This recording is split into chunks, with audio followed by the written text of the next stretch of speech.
ఒక ఊరిలో రామయ్య అనే పిసినారి వాడు ఉండేవాడు. అతను ఒక్క రూపాయి కూడా ఖర్చు పెట్టడానికి కూడా ఇష్టపడేవాడు కాదు. తినడానికి పాడైన అన్నం, పాత బట్టలు వేసుకునేవాడు. రాత్రి పెద్దగా వర్షం పడింది. అతని ఇల్లు కూడా కూలిపోవడం జరిగింది. మునిగిపోవడంతో ఆ పిసినారి వాడు పరిగెత్తాడు. పరుగు చూస్తూ ఉంటే పంది పరిగించినట్టు ఉంది. ఆ పందిని మీరు చూడండి. పొరుగు వాళ్ళని సహాయం అడగడానికి వెళ్ళాడు.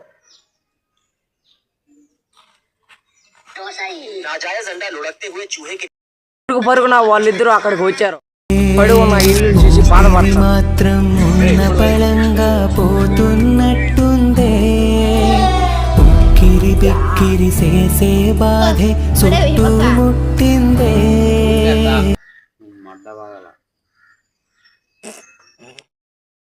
నా డబ్బు కావాలని ఆ పిసినారి రైతు ధనం కోసం పిచ్చి పట్టినట్టు పిచ్చి కుర్రాడు మొదలు తిరుగుతున్నాడు.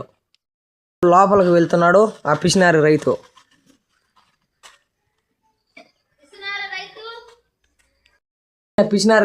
కొద్దిసేపట్లో ఇల్లు కూలిపోయింది. అలా పరుగున ఊరు ప్రజలందరూ అతని ఇంటి దగ్గరికి వెళ్తున్నారు.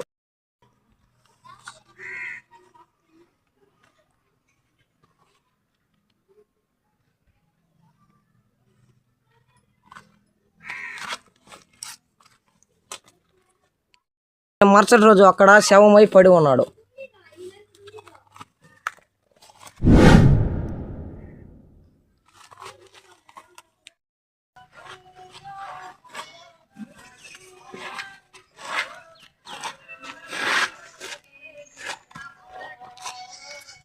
డబ్బు సొమ్ము కాపాడుకున్న అతను ప్రాణాలను కాపాడుకోలేకపోయాడు.